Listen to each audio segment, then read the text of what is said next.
I'm Andrea and I'm a Rustic alum. I traveled with Rustic Pathways to Australia in 1998. Here is a picture of me from that trip, loving this koala. More than anything, my trip with Rustic Pathways just awakened a love of travel within me.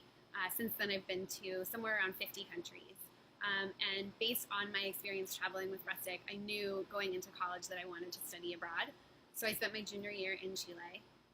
After I graduated, I took a 7-month backpacking trip around South America. And then soon after, I took a 2-month road trip around Mexico. Professionally, as I started my career, I realized pretty early on that I wanted to work in international development and be much closer to the impact that I had seen on the ground during my travels. So I was working at Google at the time. I left there to work in microfinance in Guatemala. From Guatemala, I moved to Switzerland, where I got my MBA in International Development and Nonprofit Management in Geneva.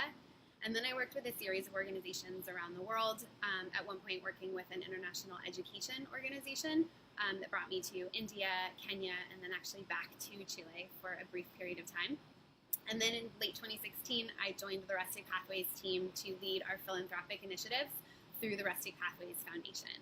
I have an immense amount of gratitude for the experience that I had early on with Rustic Pathways, and I have no doubt that that travel early on just opened up an enormous amount of adventure and exploration for me, both personally and professionally, and that has really impacted the paths that I have taken.